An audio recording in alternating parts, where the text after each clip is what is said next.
বলছি তাসলিমা নাসরিন কিছুদিন আগে কলকাতায় এসেছিলেন, সেটা নিয়ে কলকাতায় বিশাল মাতামাতি আর কি।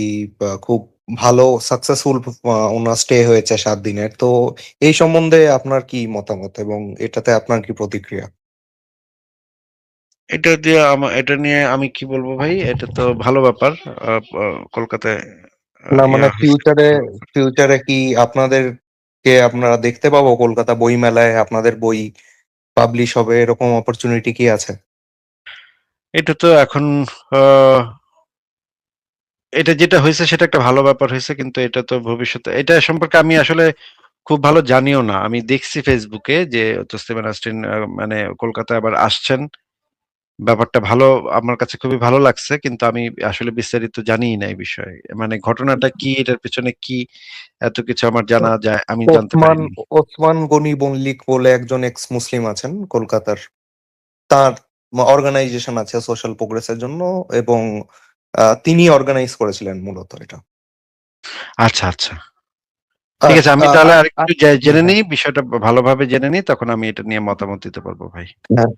আরেকটা বিষয় আমার বলার ছিল, সেটা হচ্ছে হোমোসেক্সুয়ালিটি। এটা আমরা দেখেছি যে বেশিরভাগ অ্যাব্রাহামিক রিলিজিয়ানেই হোমোসেক্সুয়ালিটির মোটামুটি প্রহিবিটেড আর কি। খ্রিস্টানরা এখন যদিও অনেক ওয়েলকামিং হয়েছে, কিন্তু ওদের ধর্মে মূলত প্রহিবিটেড। তো হ্যাঁ, তো কিন্তু আফগানিস্তান এবং পাকিস্তানে আমরা যে কালচারাল একটা জিনিস দেখি, বাচ্চাবাজি, যেটা ওদের কালচারের পার্ট কাইন্ড অফ। তো একটা ইসলামিক হ্যাঁ। সোসাইটিতে আপনার কেমন করে মনে হয় এইরকম একটা কালচার ডেভেলপ কি করে করতে পারে? এটা বহু প্রাচীন কাল থেকে চলে আসতেছে। বাংলাদেশেও এইরকম বাংলাদেশ এবং ওয়েস্ট বেঙ্গলও এই কালচারটা ছিল। আগের দিনে যে জমিদাররা ছিল, তারা ওই যে আহ, ঘেটুপুত্র বলতো, ঘেটুপুত্র বলে তাদেরকে নাচাইতো বাসায় এনে, মানে জমিদারিতে এনে, বাগান বাড়িতে এনে নাচাইতো। এটা প্রাচীন বাংলারও কালচার এটা একটা।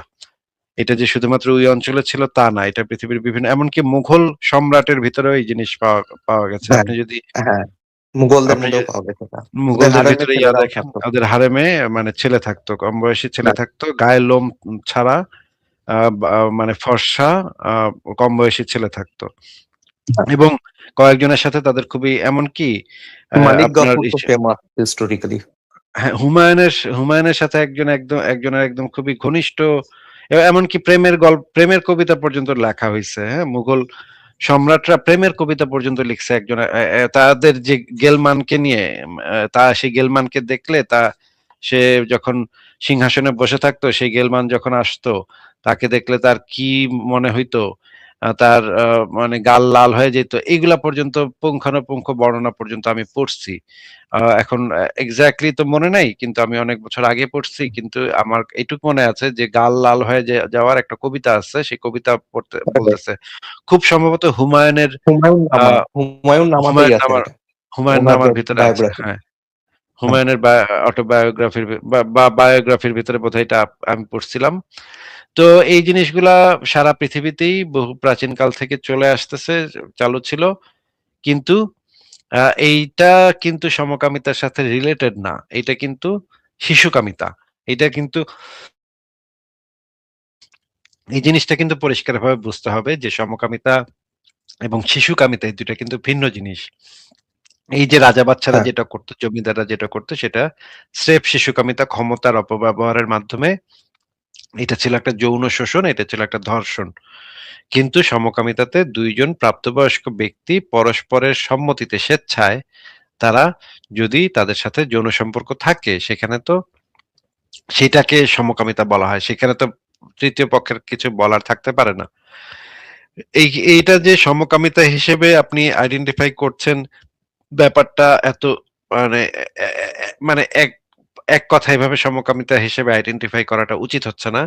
এটাকে আপনার আইডেন্টিফাই করা উচিত শিশুকামিতা হিসেবে। এই যে পাকিস্তানে, আফগানিস্তানে যেগুলা আছে, যে কালচারটা আছে, সেটা সম্পূর্ণভাবে শিশুকামিতা। এটা প্রাচীন যারা একটু ধনী ছিল, তারা তাদের ক্ষমতার অপব্যবহারের মাধ্যমে এইভাবে আহ বাচ্চা ছেলেদেরকে শোষণ করত।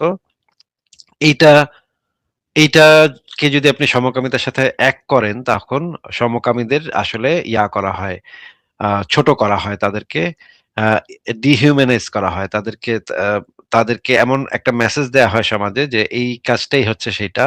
তখন সমাজের মানুষের মধ্যে তাদের সম্পর্কে বিকৃত ধারণা আরো বৃদ্ধি পায়। আশা করি আপনি এইটা থেকে এই জিনিসটা আলাদা করবেন। শিশুকামিতা থেকে হ্যাঁ, সমকামিতা এই জিনিসটাকে আলাদাভাবে হ্যাঁ, আইডেন্টিফাই করবেন। হ্যাঁ, এটা তো শিশুকামিতা অবশ্যই। কিন্তু টকিং অফ সমকামিতা আরকি আরেকটা খুব ইউনিক জিনিস আমি দেখেছি। এটারও কারণ খুঁজে পাইনি। সেটা হচ্ছে সুফি পোয়েট্রিতে, আর্লি সুফি পোয়েট্রিতে কিন্তু একদম হোমোসেক্সুয়াল লাভ স্টোরিজ বা এরকম পোয়েম এগুলোও খুব ওপেনলি লেখা হতো ইসলামিক ইয়েতে। যেহেতু সুফি তারা ইসলামের মানে ইসলামের ফ্যামিলির মধ্যেই তারা পড়ে। কিন্তু খুব ওপেনলি হোমোসেক্সুয়াল পোয়েট্রি আর্লি সুফি পিরিয়ডে লেখা হতো। তো সেই সময় তো মানে আর্লি পিরিয়ডে তো আমরা দেখি সবাই বেশি কনজারভেটিভ হয়। তো আপনার কেন মনে হয় যে আর্লি পিরিয়ডে ইসলাম অনেক লিবারাল ছিল অ্যাজ কম্পেয়ার টু ক্রিশ্চিয়ানিটি না, অর না। হিন্দু? ইসলাম লিবারেল ছিল ব্যাপারটা এরকম আমার মনে হয় না। আমার কাছে যেটা মনে হয় যে তারা অ নিজেদেরকে আধ্যাত্মিক তারা আসলে এই কাজগুলাকে ইসলামের একটা ছদ্মবেশে দেখানোর চেষ্টা করত। যে এটা হচ্ছে আধ্যাত্মিকতা, এটা হচ্ছে মানে উপর লেভেলের কথাবার্তা, এটা হচ্ছে জ্ঞানের কথাবার্তা, এটা হচ্ছে হিকমতের কথাবার্তা। এইটা প্রেম মানে পুরুষের প্রেম এই জিনিসটা অনেক আধ্যাত্মিক, অনেক বিরাট একটা ব্যাপার। এই জিনিসগুলা তারা এমনভাবে উপস্থাপন করত যে যেমন এই কারণেই হচ্ছে গিয়ে নবী এবং আলীর কাহিনী তারা অ গ্লোরিফাই করত যে নবী এবং আলীর ভিতরে অনেক বিরাট একটা প্রেম ছিল। এই জিনিসগুলা দেখায় এরা সমকামিতাকে আসলে সমাজে আ অনেক ক্ষেত্রে তারা গ্রহণযোগ্য করার একটা চেষ্টা করেছিল অনেক সময়। কিন্তু সেটা অনেক এমনকি খিলাফত আমলে অনেক খলিফাও ছিল যারা প্রকাশ্যে সমকামিতার সাথে জড়িত ছিল। এরকমও প্রমাণ আমার কাছে আছে যে অনেক খলিফা পর্যন্ত এই সমকামী ছিল। নিজেরাই সমকামী ছিল। আচ্ছা। আ এখন তারা তাদের সময় এই জিনিসগুলার চেষ্টা করেছে যে ইসলামের ভিতরেই কিছু আ আধ্যাত্মিক কথাবার্তা ঢুকায়ে এই জিনিসটাকে মানুষের সামনে সহজবোধ্য করা বা গ্রহণযোগ্য করা বা নরমালাইজ করা জিনিসটাকে। এই যেমন ধরেন এখনো কিন্তু ভারতে যখন আপনারা সিনেমা-টিনেমা দেখেন যে সিনেমার ভিতরে এই জিনিসটাকে একটা জোক হিসেবে উপস্থাপন করা হয় অনেক ক্ষেত্রে। এই যেমন ধরেন 'দোস্তানা' একটা সিনেমা আছে। সেই সিনেমার ভিতরে দেখা যাচ্ছে যে ২ টা কমেডি, পুরুষ গোটা জিনিসটাই একটু কমেডি। কমেডি করা হইলো। পুরা জিনিসটাকে নিয়ে খুবই হ্যাঁ, হাসাহাসি করা হইলো। এখন এখন এগুলো একটু হচ্ছে সেন্সেবল সিনেমা হচ্ছে এখন, কিন্তু হ্যাঁ, আপনি যেটা বলছেন সেটা কারেক্ট। ১ম দিকে এই জোকের মাধ্যমে, কমেডির মাধ্যমে জিনিসগুলাকে নরমালাইজ করা হয় সমাজে। সমাজে সবাই যেন এই জিনিসগুলাকে আ নিয়ে একটু কৌতুক করে, একটু হাসি ঠাট্টা করে, তারপরে হা, হা, হা, হা করতে থাকে। এই যত মানুষ এই জিনিসটাকে নিয়ে হাসাহাসি করবে, তত জিনিসটার সিরিয়াসনেস জিনিসটাকে যে একেবারে আ ঘিন্না, সিরিয়াস, মারামারি, কাটাকাটি এই জিনিসগুলা কমতে থাকে। যখন একটা পর্যায়ে আসে সমাজের ভেতরে, যখন এই পর্যায়টা আসে যে এই জিনিসটাকে আমরা হাসাহাসির পর্যায়ে নিয়ে গেছি, তখন জিনিসটার ভিতরে যে অন্যান্য ব্যাপার আছে, মানবাধিকারের ব্যাপার আছে, তখন এই জিনিসগুলা সমাজে স্প্রেড করাটা সহজতর হয়। কিন্তু যখন মানুষ ওই অবস্থাতে থাকে যে আমরা এইটা নিয়ে কথা বললেই কাইটা ফালামু, মাইরা ফালামু, এক্কারে খুনাখুনি হয়ে যাবে। তখন আর সেই পজিশনটা থাকে না যে আপনি এটা নিয়ে একটা নরমাল ডিসকাশন করবেন। এই কারণে সমাজের আ গতি প্রকৃতি দেখে আপনি মাঝে মাঝে আ এমন কিছু কাজ সমাজের ভিতরে আনেন, এমন কিছু কথাবার্তা, কবিতা, গান আনেন, যে এই গানগুলা হয়তো সমাজে আস্তে আস্তে এই জিনিসগুলাকে নরমাল করে, স্বাভাবিক বিষয়ে পরিণত করে। আমার যেটা মনে হয় এগুলা পরে যেটা মনে হয়েছে খিলাফত আমলেও এগুলাকে নরমালাইজ করার ট্রাই করা হয়েছিল, কিন্তু পরবর্তীতে তারা আসলে টিকা থাকতে পারেনি। পরে ওই যে যারা কট্টরপন্থী ছিল তারা বিষয়টা ধরে ফেলছে যে এরা নরমালাইজ করার চেষ্টা করতেছে। তারা আরকি এই জিনিসগুলাকে বেশি বাড়তে দেয় নাই। তাদেরকে মেরে টেরে ফেলছে। এইরকম হইছে ঘটনাটা। হুম। আর লাস্ট কোয়েশ্চেন আমার, সেটা হচ্ছে ক্রিশ্চিয়ানিটি এবং জুইজম এই দুটো অ্যাব্রাহামিক রিলিজিয়ন, এবং ইসলামের থেকেও কিছু কিছু ক্ষেত্রে বেশি ভায়োলেন্ট জিনিসপত্রও আছে, কিন্তু তা সত্ত্বেও এই দুটো রিলিজিয়ন এখন ওপেনলি দেখা যাচ্ছে এলজিবিটি আইকিউ কে মোটামুটি মেনে নিয়েছে। তো ইসলামে কি 100 বছর পরে এরকম কিছু আশা করা যায়, না ফান্ডামেন্টালি সম্ভব হ্যাঁ, না সেটা হ্যাঁ, ইসলামের মধ্যে? আসতে হবে। আসতে বাধ্য হবে। হ্যাঁ? যেমন ধরেন এখন আমি দেখতে পাচ্ছি বিবর্তন তত্ত্বকে তারা অনেক জায়গায় অ্যাকসেপ্ট করে নিচ্ছে। ভাই আপনি যদি বাংলাদেশে জন্ম হয়ে থাকে তাহলে আপনার আপনার আমি জানি না আপনার কোথায় জন্ম। আপনার যদি বাংলাদেশে জন্ম হয়ে থাকে, আমি যখন ছোট ছিলাম, আমি যখন একদম ছোট ছিলাম তখন আমি ছবি তোলা হারাম এই ফতোয়া একদম খুবই শক্তিশালী ফতোয়া ছিল আমাদের অঞ্চলে। হ্যাঁ? ছবি তোলা সম্পূর্ণ হারাম। হুজুরেরা আইসা এখন তো টিভি বিভিন্ন দেখা হচ্ছে। টিভি দেখা, ছবি তোলা, ভিডিও দেখা এগুলো তো সম্পূর্ণ হারাম। এক্কারে মানে কঠোর অবস্থান ছিল তখন যে এইটা করলে এক্কারে আল্লাহ ফাইরা ফালাবে তোদেরে। সবাইরে জ্বালায় পোড়ায় দিবে। ভূমিকম্পে সবাই মেরে দিবি। হ্যাঁ? এই রকমের ফতোয়া ছিল সেই সময়।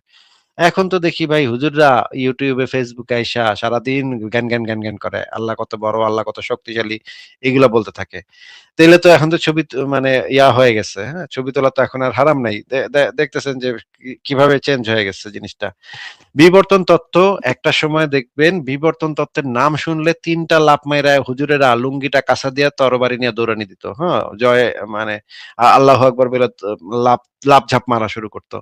এখন আমি দেখতেছি বা তারা বলতেছে যে না আল্লাহ পাক কি বিবর্তন ঘটিয়েছে। এরকমও কথাবার্তা হুজুরেরা এখন বলা শুরু করছে। আর ১০ বছর পর দেখবেন বিবর্তন তত্ত্ব আ কোরআনের ভিতরে বিবর্তন তত্ত্ব আছে এটাও তারা খুঁজে কয়েকদিন পরে বের করে ফেলাবে। তারা কয়েকদিন পরে বলবে কোরআনের ভিতরেই আল্লাহ পাক আগেই বলে রাখছে। এই যে কোরআনের এই আয়াত থেকে আল্লাহ পাক আগেই বিবর্তন তত্ত্ব কোরআনের ভিতরে মানে এটাই একটা মানে কোরআনের মিরাকল তারা বের করে ফেলবে কয়েকদিনের মধ্যেই। এই রকমের জিনিস আমরা পরিবর্তনটা দেখতেছি এবং এই সমকামিতাকে যখন সারা পৃথিবীতে এটা